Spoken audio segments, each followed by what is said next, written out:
저는 한양사이버대학교 청소년학과의 하정희라고 합니다. 예.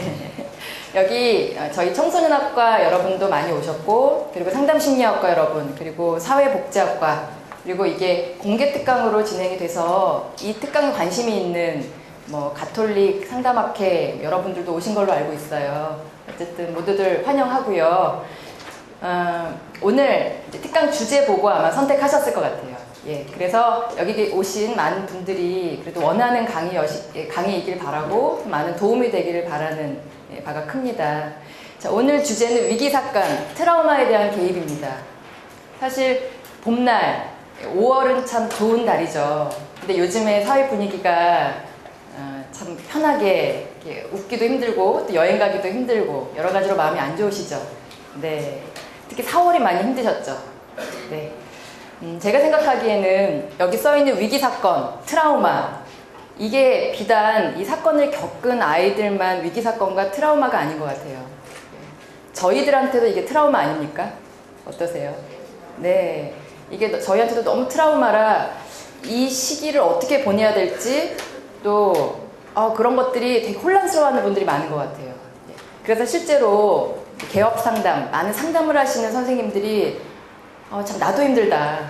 그리고 상담을 이 주제로 상담을 온 게 아니라 작년부터 계속 상담을 받고 있는 내담자들인데도 요즘에 이 주제로 계속 상담을 하는 그런 내담자들이 많다는 거예요. 그러니까 이 문제는 사실 이 사건을 겪은 분들도 너무 힘들겠지만 모든 국민들의 공통된 아픔이라고 생각을 합니다. 그래서 사실은 이번 5월 특강의 주제가 이혼 가정에 대한 그런 특강이었어요. 이혼 가정 어떻게 우리가 상담을 해줘야 될 것이고 또 한부모 가족. 근데 좀 특강 주제를 바꿔봤습니다. 한 달 전에 급하게. 그래서 그건 언제든지 할 수 있는 주제니까 나중으로 미뤄봤고, 일단은 저희 학우 여러분들께서 좀 더 관심이 있는 주제, 그리고 혹시 주변에 도움을 주고 싶은 사람이 있으면 어떻게 도움을 줄 수 있을지에 대해서 좀 도움을 주고자 이런 특강을 마련했습니다. 예, 오늘 한 2시간 정도 진행될 거고요. 그 다음에 여러분한테 드린 자료와 이 내용은 거의 똑같습니다. 네, 거의 똑같고 뒷부분만 없습니다. 맨 뒷부분에 제가 목차만, 여러분 첫 장에 목차가 나와 있죠? 첫 장에 목차가 쭉 나와 있는데 5번에 대한 내용만 빼고는 모든 것이 이 PPT와 동일합니다. 다 드릴 수 있고요. 5번은 여러분께 굳이 복사를 해서 드리지 않은 이유는 이것을 발표한 분께 동의를 제가 구하지 못했습니다. 이 분이 실제로 공주 사대부고 실제로 재난위기 상담을 한 대표자인데 이거를 발표한 적은 있는데 이걸 공개석상에서 이 자료를 뿌린 적은 없고 이 발표에 돈을 내고 간 분들에 한해서 자료집을 드렸어요. 그래서 그걸 제가 공개적으로 제가 이용을 해서 나눠드리기가 좀 조심스러운 부분이 있어서 그래서 이 부분은 PPT로만 보여드립니다. 그래서 혹시 이제 관심 있으신 분들은 적거나 이런 건 자유고요. 예. 자, 그럼 본격적으로 시작하도록 할게요. 자, 오늘 주제가 위기사건, 트라우마에 대한 개입이에요. 이 제목을 보고 여러분께서 여러 가지로 생각을 하셨을 것 같아요. 제가 생각하기에는 어떤 생각을 많이 하셨을까 생각하면 보통 트라우마 하면은 우리가 상담심리학과에서 많이 하는 특강이 PTSD에 대한 개입, 치료, 그리고 TV에서도 이런 PTSD 걸린 사람이 많다. 이런 식으로 트라우마로 호소하고 있는 사람이 많다 하면서 계속 PTSD를 강조합니다. 자, PTSD와 관련된 상담은 오늘 주제와 한 2분의 1 정도 겹칩니다. 하지만 오늘의 특강의 주제는 PTSD의 치료는 아니에요. 왜냐하면 PTSD라는 거는 사실 병입니다. 그래서 이 얘기를 먼저 하는 이유는 우리가 이런 재난을 당했다고 해서 재난을 당한 100명이 모두 PTSD를 걸리진 않아요. PTSD란 포스트 트라우마틱 스트레스 디스오더잖아요. 그래서 재난을 겪고 나서 그 후에 외상이 너무 심해서 거기에 대한 반응으로 힘들어하는, 또 그게 장기적으로 계속 이렇게 지속되는, 보통 3개월 이상, 또 길게는 6개월 이상 몇 년 동안 계속 지속되면서 심리적인, 신체적인 어려움을 겪는 장애가 PTSD라고 하거든요. 우리가 PTSD 치료는 사실 또 다른 아주 전문적인 가이드라인이 존재하죠. 그래서 그 치료는 또 따로 공부하셔야 될 필요가 있고, 오늘 이 특강은 우리가 위기 사건을 겪었을 때 단기적인 개입, 플러스 장기적으로 어떠한 조망을 가지고 도와줘야 될 것인가 하는 그런 부분에 포커스를 맞춘 특강입니다. 아시겠죠? 그래서 전형적인 PTSD 치료와는 다릅니다. 그렇기 때문에 조금 더 현실적이고 조금 더 우리가 고려해야 될 것, 지금 당장 우리가 해줘야 될 게 무엇인지 하는 심리적인 개입에 초점을 두었다는 점 미리 본격적인 수업을 하기 전에 알려드립니다. 목차를 보시면 크게 5가지를 넣어봤습니다. 그래서 뒤에 참고 문헌을 제가 적긴 했습니다만 이 목차를 제가 여러 가지 한 4권, 5권 정도의 자료를 참고해서 작성을 했고요. 그래서 첫 번째는 위기 사건, 외상이 도대체 뭔지, 그래서 지금 방금 말씀드렸던 PTSD와의 차이점 같은 것들 한번 명확히 해보고요. 그리고 사실 이것들을 명확히 이해해야 이들에 맞는 교육을 실시할 수가 있거든요. 그래서 그거에 대한 반응, 이해, 이론적으로 알아보고 그 다음에 2번이 사실 오늘 해야 될 가장 하이라이트죠. 그래서 2번에 대해서 살펴보고요. 그 다음 3번째, 이들한테 우리가 객관적으로 살펴보기 위해서 평가도 해야 되는데 어떠한 평가를 할 수 있을지 평가에 대해서도 살펴볼 예정입니다.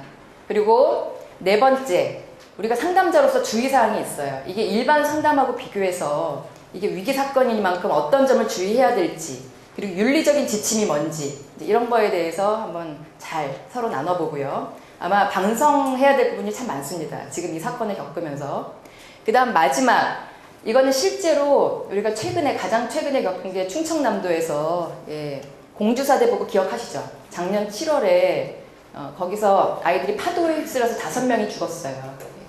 그때도 대단한 사건이었는데 이번에 거의 뭐 몇백 명이 죽다 보니까 5명이 너무 이렇게 5명 하면서 이렇게 작게 느껴지지만 사실 5명도 큰 거잖아요. 근데 이번 사건이 너무 커서 웬만한 사건인데 사건으로서 우리가 기억되지 않을 정도로 엄청난 사건이었는데 그 사건을 어떤 식으로 이렇게 심리적인 개입이 이루어져서 잘 처리했는지 그런 큰 맵 있죠? 그것들을 한번 소개해 드리겠습니다. 그리고 짧게 질의응답하고 마치도록 할게요. 좀 바쁘게 진행된다는 점. 우선 위기사건과 외상에 대해서 간략하게 이해하고 넘어가겠습니다. 아시다시피 위기사건과 트라우마는 명확하게 달라요. 근데 또 명확하게 구분하기가 힘들어요. 위기사건은 트라우마보다는 조금 약한 개념이라고 생각하면 가장 좋은 정의 같습니다.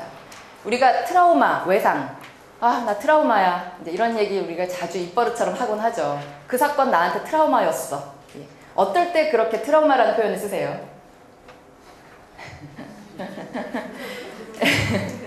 네. 어떤 일이 겪고 계속 떠오르는 거. 그쵸? 우리가 그 정도로 계속 떠오를 정도로 웬만한 스트레스는 우리를 힘들게 할 만큼 떠오르질 않는데 사실 트라우마 정도 되면 계속 떠오르면서 우리를 힘들게 하죠. 그 정도 사건은 돼야 우리가 트라우마라고 하죠.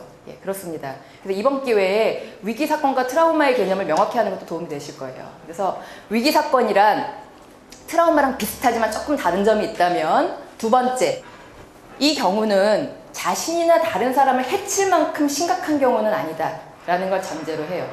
트라우마는 해칠 수도 있는 심각한 사건을 일컫습니다. 자, 그리고 위기 사건에 처한 사람들은 대개는 뭐 예외도 있어요. 4에서 6주 정도 지나면 평형 상태로 돌아오는 게 특징이에요. 근데 4에서 6주 지나서 평형 상태로 안 돌아오면 이거는 사실 트라우마입니다. 위기 사건이라기보다는 그런 것들이 다릅니다. 그래서 우리가 위기 사건이랑 겪으면 이런 거 있잖아요. 뭐 사람에 따라 또 달라요. 우리가 딱 그래서 하나로 정해 놓을 수 없습니다. 어떤 사건은 위기고 어떤 사건은 트라우마다 이렇게 정의를 절대 내릴 수 없어요. 왜냐하면 어떤 개인한테는요 정말 연예인의 죽음도 트라우마일 수 있어요. 근데 어떤 개인한테는 자기가 정말 좋아하던 그런 요즘 엑소 멤버 누가 자살했다. 이거 엑소 팬들은 엄청난 트라우마일 수 있어요. 근데 우리한테는 그게 트라우마가 아니잖아요. 우리한테는 심지어 위기 사건도 아니에요. 저런 이제 하면서 이렇게 왜 그럴까 이런 정도의 사건이죠. 그래서 개인차가 있다는 거 이렇게 말씀드리고요. 하지만 맨 마지막이 중요하죠. 자기가 감당할 수 없을 만큼의 위기 사건을 겪으면 심리적 외상의 지배, 즉 트라우마의 지배를 받기 시작한다는 거예요. 그래서 심리적 트라우마 살펴보면 트라우마란 보시듯이 생명과 인간의 존엄성에까지 위협을 주는 어마어마한 사건입니다. 그래서 요즘 사건 같은 게 이제 트라우마고 말할 수 없는 고통감과 무력감 이런 것들을 느낄 수 있고요. 이것은 이들한테 계속적으로 영향을 미칠 수 있고 이것이 해소되지 못할 경우 커다란 위기를 경험할 수 있다는 게 바로 트라우마인 거예요. 그래서 위기 사건과 트라우마 이제 공부하셨고요.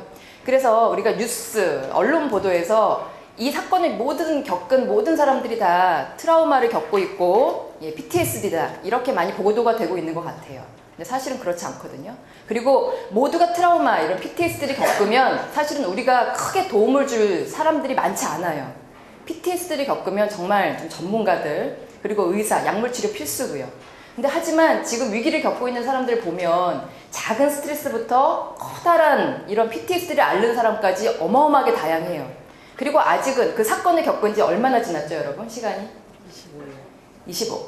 숫자도 정확히 알고 계시고. 네. 그쵸. 아직 한 달이 안 됐어요. 예. 한 달이 안 됐기 때문에 사실은 이분들이 아직 애도할 시간도 없고 아직은 위기 상태입니다. 모든 것들이. 그래서 잠시 후에 제가 시간별로 어떤 식으로 이들의 반응이 다르게 나타나는지도 한번 정리해 드리겠습니다.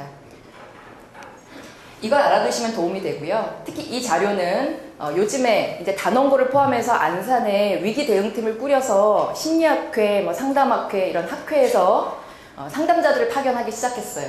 그리고 상담자를 파견하면서 거기서 사전교육을 합니다. 근데 사전교육은 전문가도 받아야 되고 모든 사람들이 다 받아요. 1급이냐 2급이냐 상관없이 모두가 받습니다. 모두가 받는 건 이유가 있어요. 나는 전문가인데 왜 이런 사전교육을 받느냐 하면 사실은 알아도 한번 리마인드하는 계기도 되고요. 또 우리가 안다고 해도 실제로 여러분 그렇잖아요. 내가 이론으로는 다 알지만 우리가 위기 상담을 실제로 해볼 기회가 많지가 않아요. 우리가 살면서 아무리 전문가라도 이런 재난 상담 몇 번 해봤겠어요.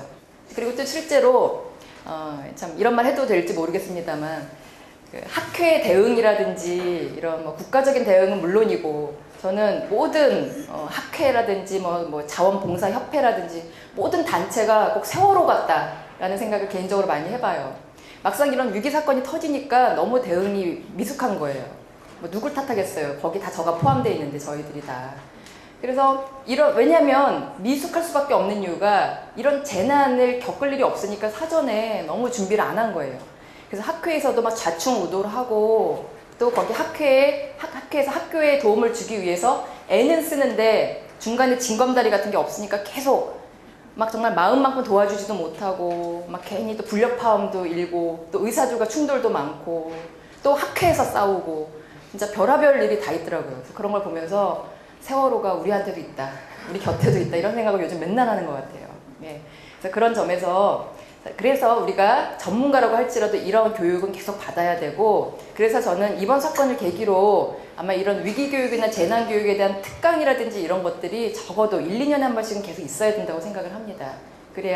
그래서 이번에 전문가들도 이런 교육을 다시 한번 받고서 이분들이 최소 몇 년 동안은 다시는 이런 교육 안 받고 활동할 수 있게끔 한다고 그런 약속도 다 한 것 같아요. 네. 그래서 어쨌든 우리가 알아야 될 거는 이분들이 이런 외상을 겪고 나서 심리적인 반응과 증상이 어떤 식으로 나타나는지 한번 정리해보면 좋을 것 같죠. 우선 충격 단계. 충격 단계는 그 사건이 일어나고 나서 48시간입니다. 사건이 일어난 직후의 단계로 이 시기의 목표는 생존율을 최대한 높이는 거예요. 그리고 우리가 이런 사건이 일어나고 나서 이틀 후에 기억나십니까? 뉴스 보도를 통해서. 어마어마하게 힘들어하고 막 좌충우돌하고 난리도 아니었죠. 예, 이때는 정말 빠르고 정확하게 의사소통이 이루어지게 하는 게 최대의 목표예요. 그리고 이 사건이 일어나고 나서 전문가의 역할을 여러분이 꼭 알아두셔야 되는데 이때는 사실 상담이 가능해요. 네, 우리가 이런 이론적인 가이드가 없이 사실은 우리가 초기에 행동을 하면 그래서 여러 가지 문제점이 생긴다는 거예요. 이런 이론적인 가이드라인이 없이 그래서 상담자들이 이 사건이 일어나자마자 많은 상담자들이 팽목항으로 갔어요. 실제로. 뭔가 이렇게 우리가 되게 착하니까. 상담하신 분들이 막 착하니까 다 마음이 앞서서 막 학생 이끌고 교수님들도 가고 하면서 이제 다 팽목항으로 갔어요. 근데 팽목항에서 이들한테 무슨 도움을 줘요? 그쵸. 우리가 실질적으로 도움을 줄 수 있는 건 사실은 안정감, 이 시기에 할 수 있는 건 안정감밖에 없어요.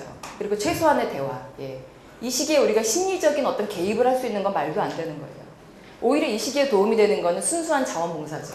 그래서 이분들한테 이불자리 주고 이런 자원봉사가 훨씬 도움이 되고요. 그래서 우리가 이런 심리적 반응과 증상, 시간에 따라서 이런 것도 우리가 전문 지식을 알아둘 필요가 있다는 거 말씀드리고 싶고 그래서 이때는 심리적인 응급처치. 심리적인 응급처치를 이따 쭉 배울 겁니다. 예.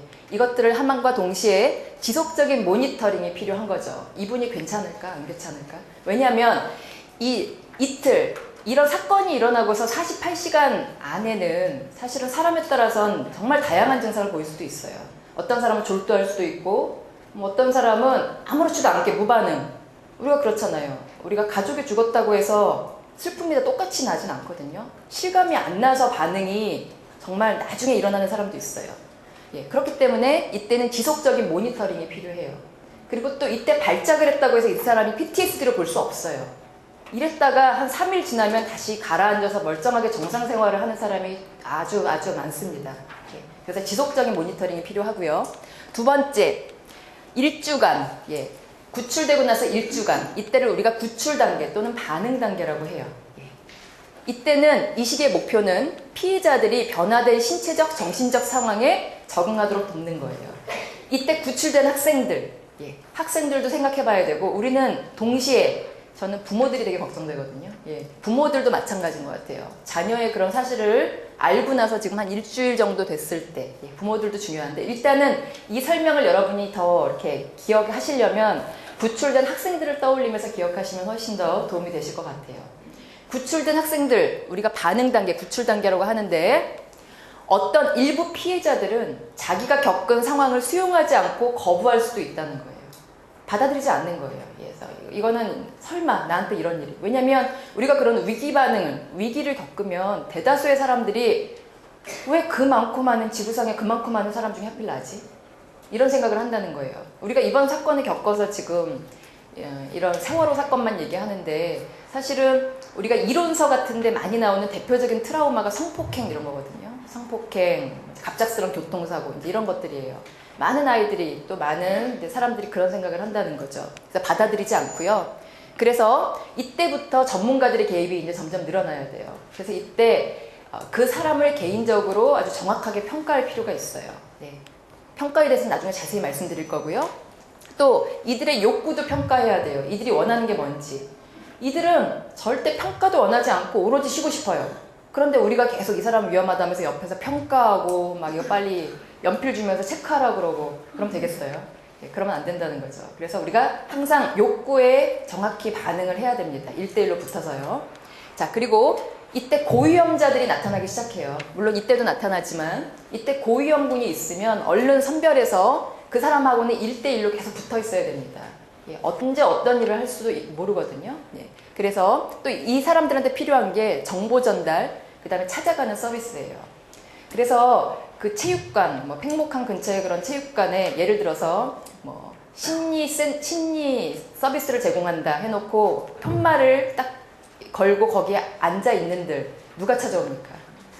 사실은 아무도 안 와요. 예, 거기로.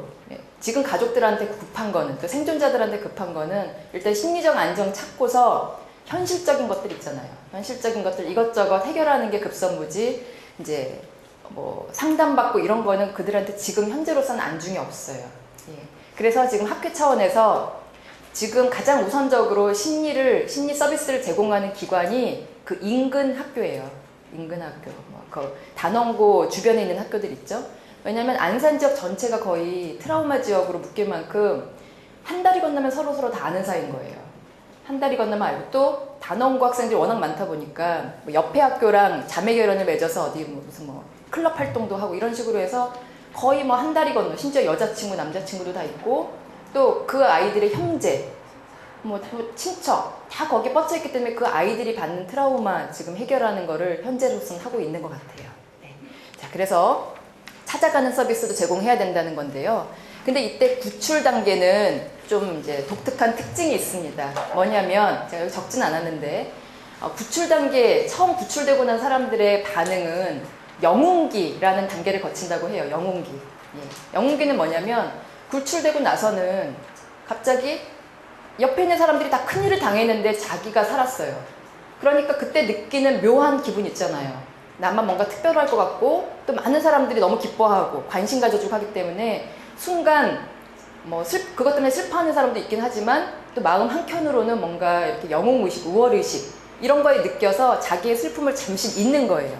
이걸 우리가 영웅기라고 합니다. 잠깐 영웅기를 거치다가 곧바로 밀월기로 넘어간대요. 밀월기. 밀월 하면 뭐가 떠오르세요? 달콤함?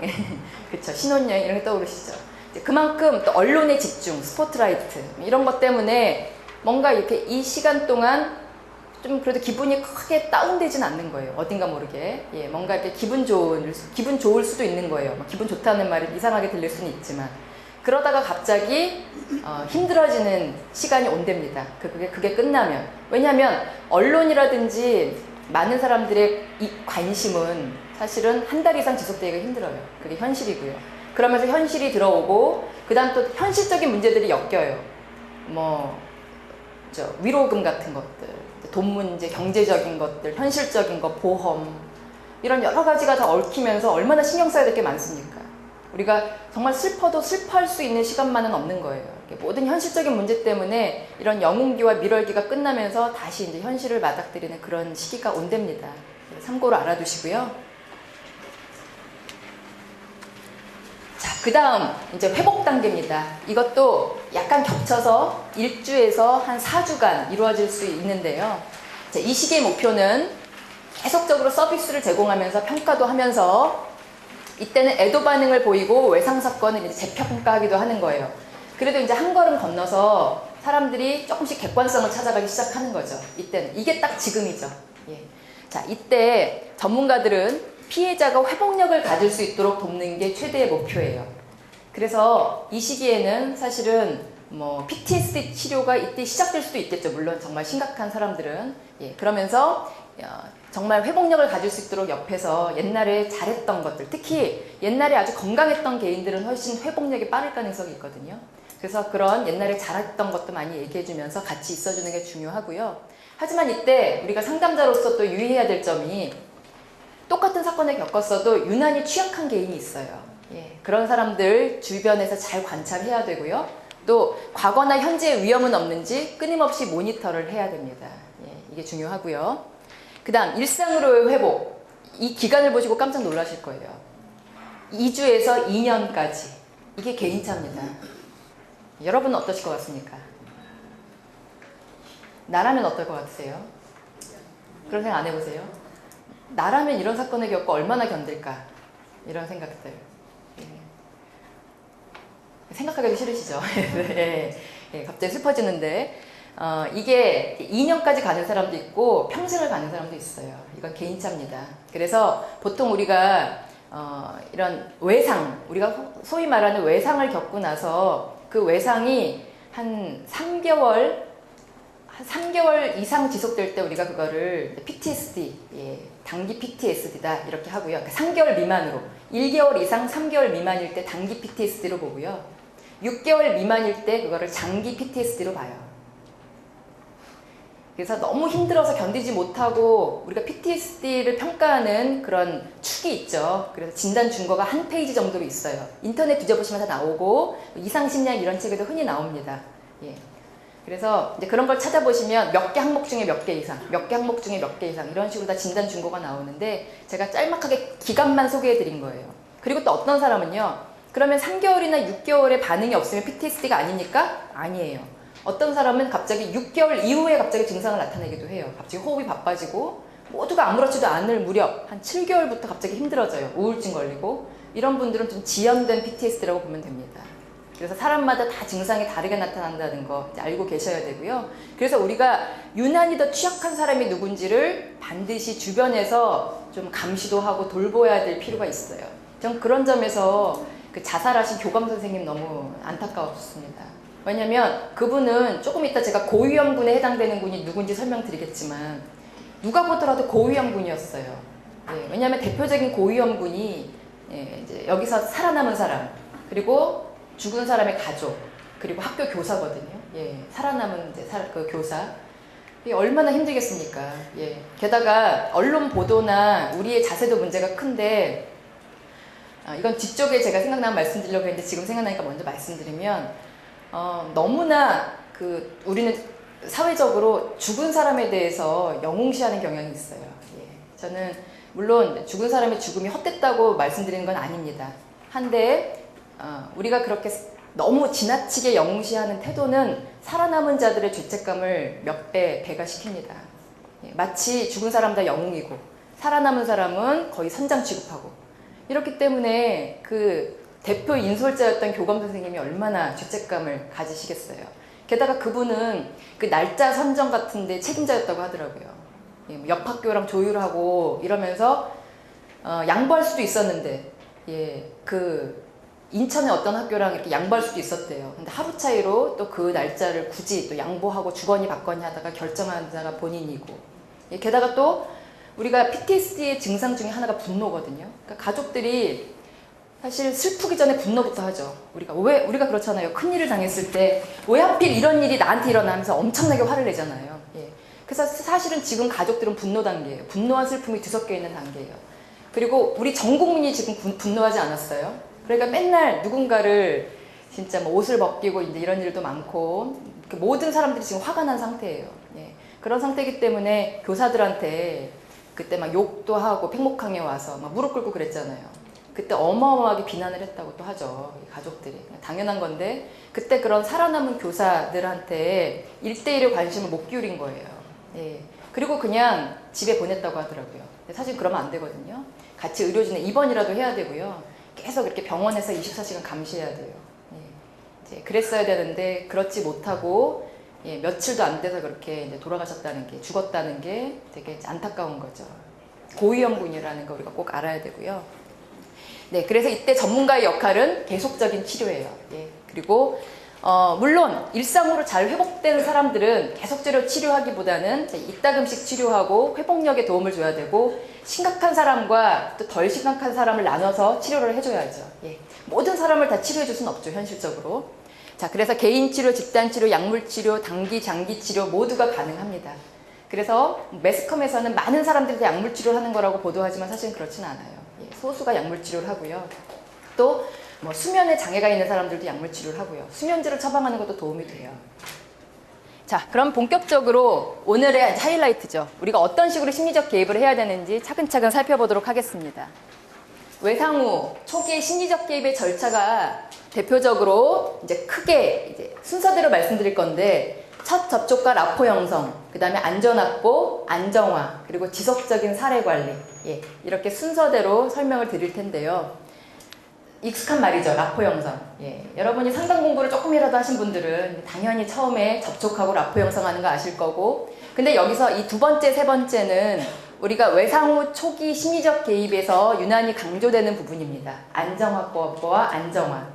이것은 다른 심리적 개입에는 없는, 특히 이런 외상 후 개입에 대한 절차기 때문에 들어간 거고요. 특히 오늘 설명에서는 안전 확보에 대한 얘기가 가장 주가 돼서 이루어져요. 예. 왜냐하면 살려야 되거든요. 그리고 이 사람들이 더 이상 피해를 막아야 되고, 예, 스스로 자기를 해야 한다든지 남을 해야 하는 거를 어떻게 해서든 막아줘야 돼요. 그렇기 때문에 안전 확보에 우리가 심혈을 기울여야 합니다. 그리고 이게 요즘에 이루어져야 되는 개입이에요. 요즘, 그리고 이제 앞으로 한 5개월 이내에 계속 이루어져야 되는 작업이고, 그러면서 안정화가 되고, 그 다음에 장기 상담으로 갈 사람들은 장기 상담을 하면서 지속적으로 사례 관리가 돼야 되는 거죠. 자, 우선 첫 접촉과 라포 형성이죠. 예, 첫 접촉 했을 때 우리가 해야 될 것들, 상담했을 때 당연히 여러분 예측하시는 것들을 하면 되죠. 자기를 소개해야 되고, 그 다음에 특히 전문가로서 자기를 소개하는 것, 전 여기서 잠깐 머물러서 더 얘기 드리고 싶어요. 예. 여러분이 어떤 역할로서 이들을 만나느냐는 중요해요. 지금 이 자리에 사회복지 전공하신 분 손들어 보시겠어요? 네, 사회복지 오셨고, 상담 전공하시는 분. 네, 대다수시고, 또 그 밖에 청소년도 상담이라고 치면 크게 사회복지와 상담, 기타 손들어 보시겠어요? 여러 가지 다 했습니다. 여러 가지를 다 하셨어요. 네. 하기만 없지요. 네. 네. 그럼 다차원적인 전문가라고 치면, 예. 그래서 저는 이제 이런 분들을 만났을 때, 특히 재난 현장에서, 저는 이번 교육이 사실은 우리가 여기 계신 분들이 혹시 안산에 계신 분들한테 직접적으로 지금 도움을 주실 분도 계시고, 앞으로, 혹은 나는 안산에 계신 분들한테 직접적인 도움을 못 줄지도 몰라요.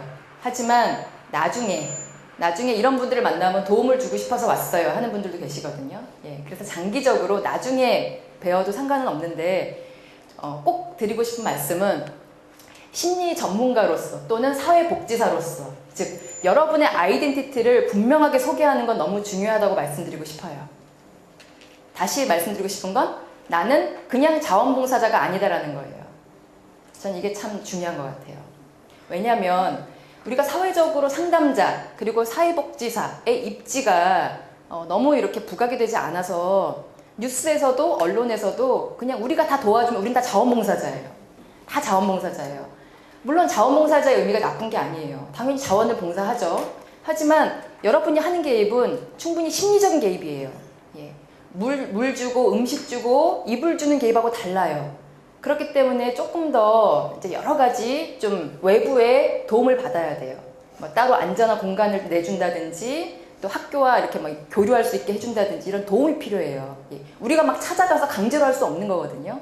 그렇기 때문에 여러분을 스스로 전문가로서 저는 사회복지사 누구입니다. 저는 뭐 어느 학교에서 나온 혹은 뭐 학회가 아니더라도 상담자, 상담요원 누구입니다. 이런 식으로 분명하게 이렇게 명찰 같은 것도 달고요. 그래서 실제로 좀 뭔가 자기의 신분을 드러낼 수 있는 명확한 뭐 그런 거 있잖아요. 이런 것들을 걸고 뭐 달고 만나는 건 중요합니다. 상징적으로도 중요하고 또 그분들의 태도도 또 다를 수 있어요. 우리가 여러분 이런 위기 상황에 그분들을 만나서 저 자원봉사로 왔어요. 저한테 어려움을 말해보세요. 이러면 그분들은 화내요.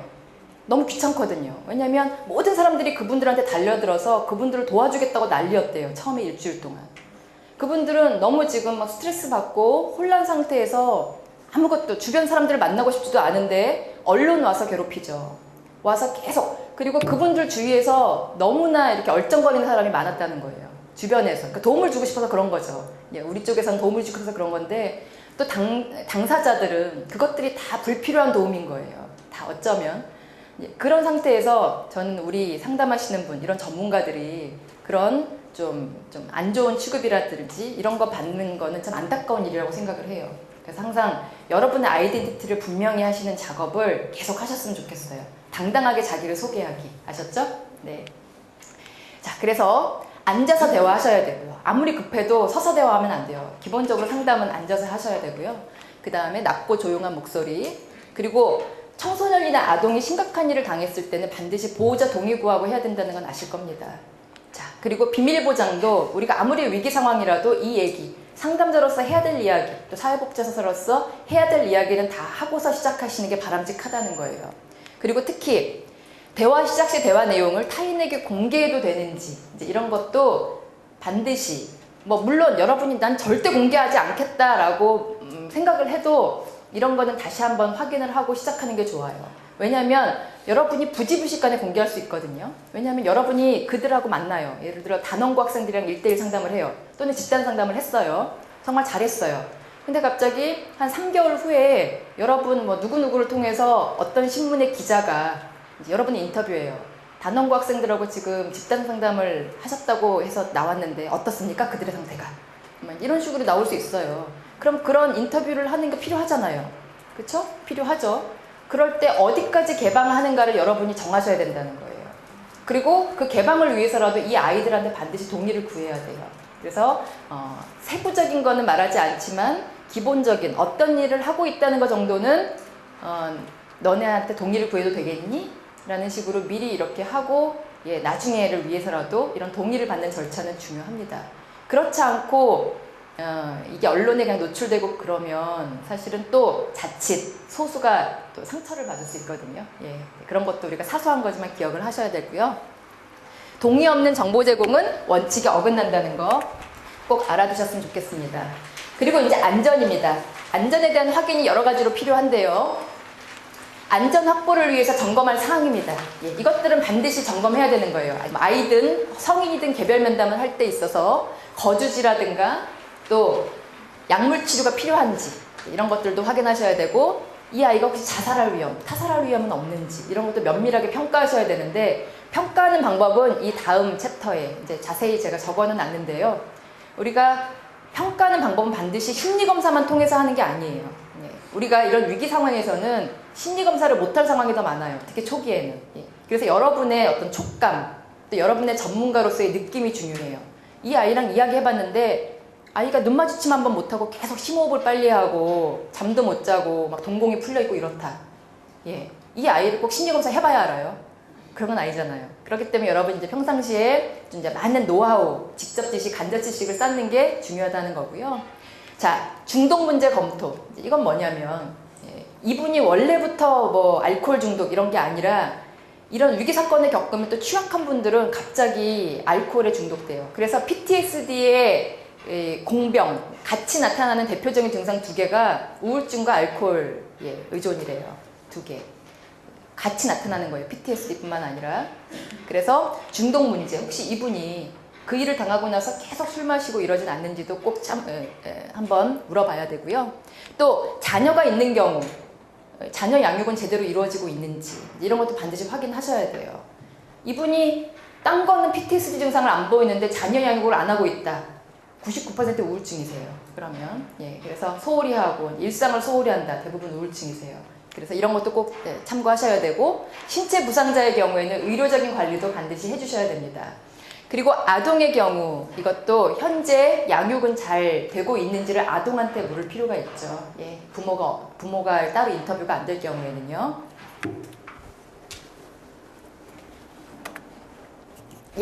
자, 계속 안전에 대한 확인. 안전이 중요해서 계속 이제 좀 길게 설명을 드리는데요. 심리적인 안전. 특히 이걸 읽어보시면 외부적인 지원이나 구호 노력에 대해서 수시로 정보를 전달해야 된다라는 거예요. 특히 초기에는 더더욱 그래요. 뒤로 갈수록 사실은 이건 의무까지는 아닌데 상담의 초기에 특히 1주, 2주에는 더하죠. 그렇잖아요. 우리가 여러분 뉴스 많이 보셨겠지만 그런 위기 사건을 겪고 나서 초기일수록 정보가 너무 여기저기서 많은 정보가 있기 때문에 도대체 진짜 정보가 뭔지 가족들이 혼란스러워하고 우리가 혼란스러울수록 안정감이 없어요. 이들한테 안정감을 주기 위해서는 수시로 정보를 전달해야 돼요. 지금 몇 명이 살아왔고 현재 어디까지 되고 있고 뭐가 되고 있고. 그래서 이번 사건에서 가족들의 혼란함을 더 가중시켰던 게 바로 이런 정보 전달의 체계성이 많이 미약했다는 거 다 아시겠지만 이런 것 때문에 또 안정감이 없었던 거죠. 자, 그리고 사회적 상호작용을 확대해야 돼요. 이거는 특히 초기 개입입니다. 그래서 이 말은 뭐냐면 특히 아동이나 청소년의 경우라면 특히 안정감 있는 성인 옆에 항상 있도록 뭔가 묶어야 돼요. 실제 끈으로 묶을 수는 없지만 심리적인 끈으로도 묶어서 서로 이제 꼭 이분 옆에 앉아 있고 또 성인한테 얘네들을 좀 꼭 케어해 주세요. 항상 떨어지지 말고 밤으로 항상 데리고 다니시고 화장실 갈 때도 따라가시고 이렇게 해서 뭔가 끈으로 묶어주는 게 반드시 필요합니다. 모든 사건은 다 순간적인 일이라 항상 안전에 노력해야 되고요. 또 성인의 경우 이게 보통 우리가 PTSD랑 다른 점인데요. 치료랑 우리가 성인의 경우에 심리적으로 유난히 좀 건강한 성인이 있어요. 이런 일을 겪었는데도 우리가 똑같이 그 일을 겪어도 어떤 사람은 이제 드러누워 있는데 어떤 사람은 자기 옆에 힘들어하는 사람을 돕는 사람이 있어요. 마치 그 일을 안 당한 사람처럼. 진짜 그렇거든요. 그 사람들은 되게 강한 사람이라고 보시면 되고요. 물론 또 속으로는 모르겠지만 나중에 증상이 나타날 수는 있지만 이 사람들한테 구호활동에 부분적으로 참여시키는 것도 바람직합니다. 무조건 자기가 하고 싶은데도 쉬세요. 이렇게 할 필요가 없다는 거예요. 이거는 우리가 단기적인 개입이기 때문에 그럼 좋다고. 하지만 무리하시지 마시고 할 수 있을 만큼만 도와달라고. 그래서 이 사람들이 가장 잘하는 역할이 같이 탈출한 사람, 같이 살아남은 사람 옆에서 힘을 주는 역할을 가장 잘하실 거예요. 그런 경험을 했기 때문에. 그래서 그런 역할을 주시면 됩니다. 이분들한테. 하지만 지금은 우리가 지금 초기 개입이지 좀 장기적으로 이제 이분하고 개인 상담을 하겠다. 그런다면 좀 개입이 달라지죠. 이제 이분의 힘든 점도 그때부터 들어야 되고 상담을 하셔야겠죠. 자, 이번에는 보호자와 분리된 아동은 우리가 초기에 어떻게 개입할 것인가. 참 슬픈 일이죠. 이제 여러 가지로 또 부모로서 더 가슴 아픈 일인데 보호자가 없어진 거예요. 돌아오지 못했다. 이럴 경우에는 아동을 통해서 보호자에 대한 정보를 얻고 찾을 수 있으면 찾아야죠. 근데 그렇지 못할 경우에는 아동이 신뢰할 수 있는 사람을 일단 최대한 물어봐서 엮어줘야 돼요. 그래서 끈으로 묶어줘야 되고 누구와도 연계될 수 없어요. 현실적으로. 그렇다면 자원활동가나 심리요원에게 의뢰해서 보호자가 나타날 때까지 함께 있어주는 게 반드시 필요합니다. 의무사항이죠. 이건 다 알고 계실 거라고 생각을 합니다.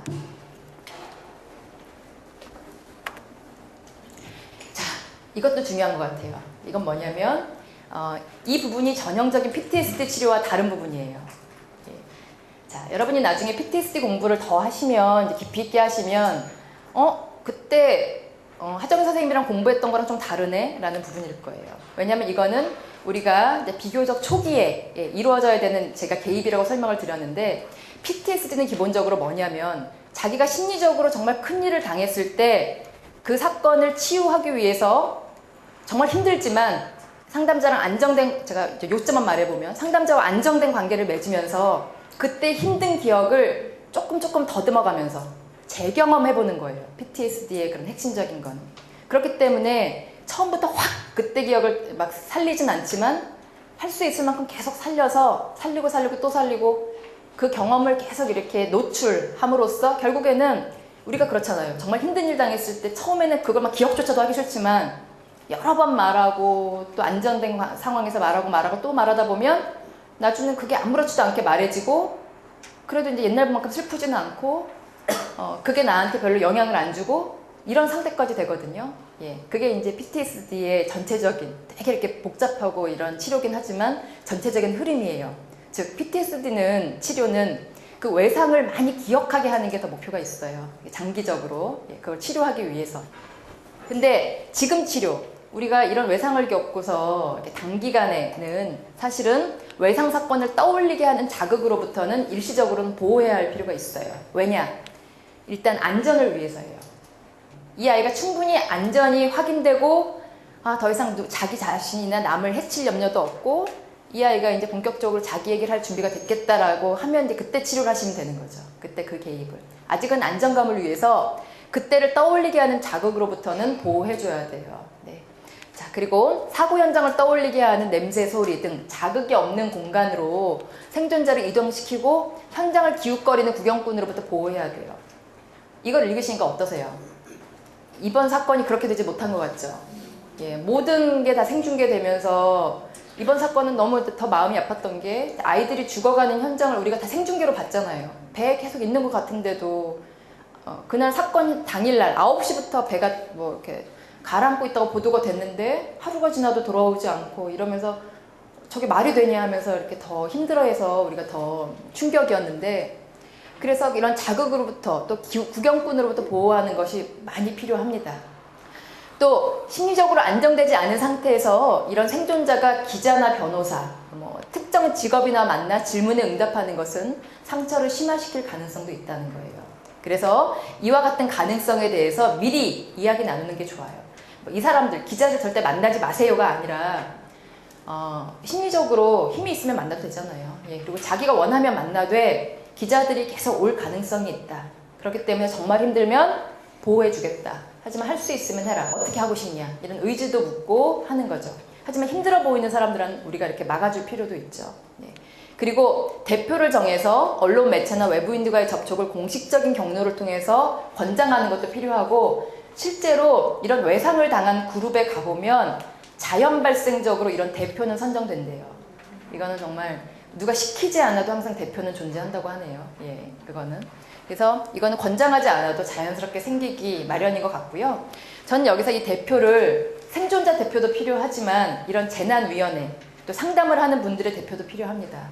그래서 실제로 학회에서 심리학회 말고도 여러 학회가 있겠지만 심리학회에서도 재난 무슨 심리위원회 이런 걸 만들어서요. 언론 같은 것도 웬만하면 한 통로로 다 하게끔 그 위원장에다 만들었어요. 그래서 인터뷰도 웬만하면 여러 군데로 오면 인터뷰는 저희는 재난심리위원회 누구누구가 합니다. 누구누구 그래서 한 3명 정도 지정해서 그분들이 계속 하도록 이렇게 일원화시켰어요. 근데 처음에는 굳이 그렇게 할 필요가 있냐 생각했는데 생각해보니까 일리가 있어요. 왜냐하면 우리가 이번 사건에서도 많은 희생자들이 더 힘들어했던 이유가 언론 보도가 너무 여기저기서 이렇게 되니까 일원화가 안 돼요. 근데 이런 언론 보도가 일원화될 때 좋은 점이 바로 그거거든요. 예, 좀 그래도 그게 맞든 틀리든 간에 한 방향으로 흘러요.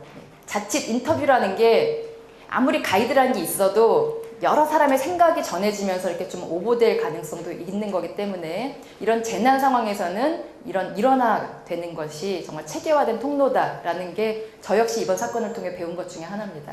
예. 자, 그리고 가족이나 가까운 이가 사망한 생존자에 대해서 특별한 주의를 기울여야 된다는 겁니다. 고위험군이죠. 예, 고위험군인데 특히 슬픔을 표현하는 방식이 사람마다 다를 수 있다는 걸 반드시 교육하셔야 돼요. 여기서 교육이라는 말이 중요합니다. 교육. 가르쳐줘야 돼요. 이거를. 우리 사람마다 다를 수 있다라고 우리 상담자, 우리 사회복지사만 알고 있으면 되는 게 아니라 가족들한테 알려줘야 되는 거예요. 사람마다 다르답니다. 예, 왜냐하면 이 사람들 특히 이렇게 큰일을 당했는데 이상하게 난 눈물이 안 나와요. 그러면 그 사람들은 죄책감을 가져요. 내가 안 울어도 되나? 내가 성격 파탄자인가? 이제 이러면서 근데 사실은 전혀 그렇지 않아요. 예, 전혀 그렇지 않고 애도의 방식과 슬픔의 방식은 개인차가 있습니다. 어떤 사람은 꼭 눈물로 표현하지 않아요. 또 어떤 사람은 억압합니다. 이런 슬픔, 그건 개인차가 있는 거예요. 그래서 꼭 엉엉 울고 뭐 기절해야 슬픈 게 아니라는 거를 반드시 교육을 시켜야 돼요. 그래서 우리가 이런 트라우마 치료에서는 무엇보다도 상담도 중요하지만 교육이 많이 필요해요. 그걸 우리가 심리 교육이라고 해요. 심리 교육. 심리 상담하고 달라요. 심리 교육이란 심리적인 지식을 계속 알려주는 거예요. 사람들한테. 우리가 이런 애도 작업할 때도 많이 필요한 거예요. 심리적으로 이렇답니다. 당신은 정상이에요. 이런 말들 계속 해줘야 돼요. 그래서 필요하고 또 사망 소식을 전해들은 직후에는 곧바로 위로하려 하기보다는 그 사실에 대해서 먼저 반응할 수 있도록 시간을 줘야 돼요. 이거는 PTSD 치료에서도 마찬가지예요. 사실 큰일을 당했을 때 어떤 말이 위로가 되겠어요? 그쵸? 어떤 말도 위로가 되지 않아요. 예. 그 어떤 말도 사실 필요 없습니다. 오히려 그 사람이 어떻게 느끼는지를 조용히 기다렸다가 들어주는 게 오히려 더 좋은 반응이에요. 예. 우리가 옆에서 뭔가를 해주려고 노력할 필요 없습니다. 여러분이 상담을 공부하시면서 깨달은 것도 그거잖아요. 직접 상담을 해보면 상담자로서 우리가 꼭 이런 외상이 아니라 그냥 상담을 해봐도 초심자일수록 내담자들한테 뭔가를 해주려고 노력해요. 그렇기 때문에 말도 많이 하게 되고 되게 적극적이게 되고 하지만 말을 많이 하는 게 중요한 게 아니라 내담자가 하는 말에 귀 기울이고 열심히 함께 있어주는 게 훨씬 중요하다는 사실을 다 깨닫죠. 상담을 하면서. 예, 그게 상담이고요. PTSD도 마찬가지라고 생각하시면 됩니다. 자, 그리고 초기에는 강렬한 정서 반응을 예상하되 그와 같은 강렬한 반응은 시간이 지날수록 완화된다는 걸 이해하시면 됩니다. 예, 그래서 많은 상담자들이 이런 교육 없이 상담을 하시면 초기에 격렬한 반응으로 인해서 압도돼요. 이러면서 놀래서 만날 때마다 계속 이러시면 어떡하지? 계속 이제 한 7번 만약에 만났어요. 근데 계속 이러면 난 못할 것 같다. 이제를 하시는데 사실은 점점 완화됩니다. 대부분은요. 근데 완화되지 않으면 그건 PTSD예요. 예, 그렇기 때문에 약물 치료를 하셔야 되는 거예요. 그리고 의료적인 처치가 필요한 상황이 있음을 미리 대비하셔야 되고요. 그 다음 자살이나 극단적인 행동 보일 가능성. 이건 항상 우리가 평가해야 되는 부분이고 사망자의 유품이나 사체, 사진 등을 확인해야 되는 경우 가급적 가족 구성원들이 소집단으로 함께하는 게 좋습니다.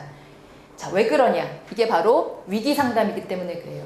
이게 보통 죽음, 그냥 평범한 죽음이면 꼭 이게 방법이 아닙니다. 뭐 혼자 가든 또 아이들도 데리고 가기도 해요. 예, 근데 이게 워낙에 위기 사건이고 트라우마에 대한 개입이다 보니까 웬만하면 소집단으로 하고 웬만하면 아이 청소년을 안 데리고 가는 거예요. 근데 그냥 일반적인 죽음이면 사실은 데리고 가도 괜찮죠. 예. 자, 그리고 유가족이 사체에 대해 물어볼 때 지나치게 상세한 설명은 할 필요는 없지만 하지만 객관적으로 자세히 알려줄 필요는 있다는 거예요. 이 차이점 아시겠죠? 객관적으로 정확히 자세히 알려줄 필요는 있는데 지나치게만 하면 안 돼요. 왜냐하면 너무 또 안 그래도 지금 위기 상황이기 때문에 너무 상처를 받을 수 있기 때문에 적당히 자세히 말해야 되고요. 아동이나 청소년이 사체의 상태에 대해 물어요. 우리 아버지 사체가 어떤가요? 이렇게 물으면 구체적으로는 알려주지 않습니다. 일단은. 하지만 나중에는 구체적으로 알려줘야죠. 나중에. 근데 지금으로서는 이런 식으로 말하면 좋습니다. 대표 반응인데요. 아버지가 돌아가신 모습을 보는 것이 나도 결코 쉽지는 않았단다. 하지만 아마 아버지는 평소에 우리와 함께 즐겁게 보낼 때의 모습을 더 많이 기억하길 원하실 거야. 전에 같이 등산도 가고 낚시도 갔을 때 기억나지? 그런 순간을 더 많이 떠올리면서 그때 아버지 모습을 기억해보자. 이런 식으로 일단은 이 아이의 안전을 신경 쓰는 겁니다. 예. 자, 그래서 유가족이 되게 당황스러워해요. 아이나 청소년 아이가 계속 묻는 거예요. 근데 어떻게 말하지? 어떻게 죽었다고 말하지? 이런 것도 우리가 교육을 시켜줘야 돼요. 정보를 줘야 돼요. 이런 식으로 말하세요. 이런 식으로 해서 아버지는 지금 전혀 고통이 없단다. 비록 아버지는 안 계시지만 우리가 너희를 아끼고 잘 돌볼 걸 약속할게. 라는 식으로 알려줘야 되고, 만약에 어머니가 절대 이런 말을 못하겠다, 나는 눈물 나서 못하겠다 하면은 여러분이 도와주시는 방법도 있죠. 옆에서 같이 어머니가 이렇게 세워두고 이런 방법도 활용하시면 좋고요. 자, 피해야 될 말, 이거 보고 우리가 많이 반성해야 돼요. 우리가 이런 분들을 만났을 때 무의식적으로 하기 쉬운 말들의 목록이에요. 쭉 보시면 지금 어떤 기분인지 알아요. 이런 말 우리가 당연히 하지 않겠어요? 근데 다 하지 말아야 될 말이라는 거예요. 아마도 그럴 수밖에 없었을 거예요. 천당 가셨을 겁니다. 그분의 삶이 거기까지였나 봅니다. 그나마 숨이 빨리 끊어져서 다행이었습니다. 네. 웃으면 안 돼, 좀 웃기잖아요. 그렇죠? 그 다음에 다른 이야기를 하도록 하지요. 당신은 이 일을 극복할 수 있을 만큼 강한 사람입니다. 특히 이 말 많이 하실 것 같아요. 당신은 강하십니다. 적어도 당신은 살았으니 다행이에요. 이 말도 우리 저도 이 말 했을 것 같아요. 그건 아마 신의 뜻이었을 겁니다. 이 말 많이 또 하세요, 사람들이. 하나님의 뜻입니다. 이 말도 많이 하시고요. 언젠가는 이 일로 삶의 의미를 찾으실 거예요. 이 말은 스스로 하면 좋은 거지 우리가 해줄 필요는 없어요. 그래서 이거는 꼭 기억하시고, 너무 기억하셔도 할 수 있으니까 아예 기억을 하지 마시고요. 또 너무 기억하다 보면 할 수도 있어요. 헷갈려서. 이 다음 말을 하시면 좋아요. 다음 말. 이건 이제 이런 식으로 반응하라는 거예요. 슬퍼하고 있는 사람한테 그런 반응이 충분히 이해가 되고 그럴 수밖에 없다. 또 사망한 사람의 이름을 구체적으로 말해야 돼요.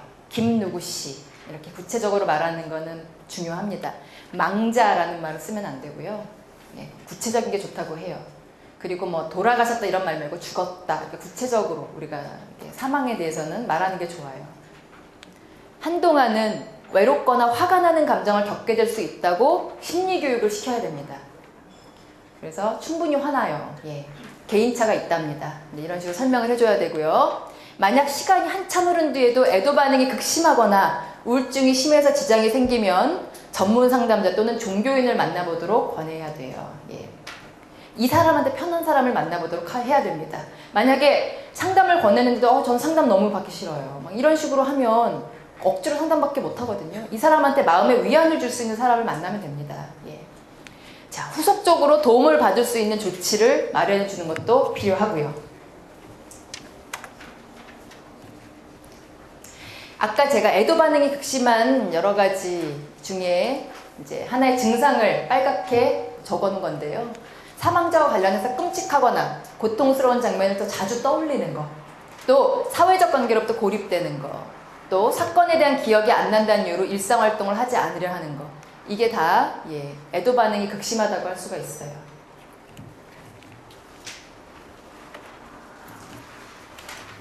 그 다음 우리가 안전이 어느 정도 확보가 되면 그 다음 필요한 게 바로 안정화예요. 안정화인데, 안정화할 때 무엇보다도 필요한 게 바로 정상화, 즉 외상후 반응에 대해서 심리교육을 반드시 실시하셔야 돼요. 정상화라는 건 뭐냐면 당신의 반응은 지극히 정상적인 것입니다. 지금 너무 심리적으로 또 신체적으로 불균형이 와서 일시적으로 그런 거일 수 있어요. 라고 말을 해주는 게 바로 정상화 반응이에요. 너는 이상이 아니다 라는 말이에요. 우리가 그래서 PTSD라는 말을 함부로 사용하면 안 된다는 거예요. 그거는 아까도 제가 처음에 말씀드렸지만 병입니다. 그래서 당신은 지금 PTSD를 앓고 있어요. 이렇게 말할 필요 없는 거예요. 누구나 이런 일을 겪으면 그럴 수 있어요. 하지만 이 일로 만약에 3개월, 1개월 이상 계속 힘들면 그때 한번 다시 생각해보죠. 지금은 당연히 정상적이라고 난 보여져요. 이런 교육을 하셔야 되고요. 또 이런 반응은 지속될 수 있고 회복되는 데 걸리는 시간이 개인차가 있다는 거, 그리고 성인과 아동의 외상후 반응의 특징을 이해할 필요가 있습니다. 외상후에는 성인의 반응이 다르고 아동의 반응이 다르거든요. 자, 그러면 1시간이 돼서 저희가 10분만 쉬었다가 계속 하겠습니다.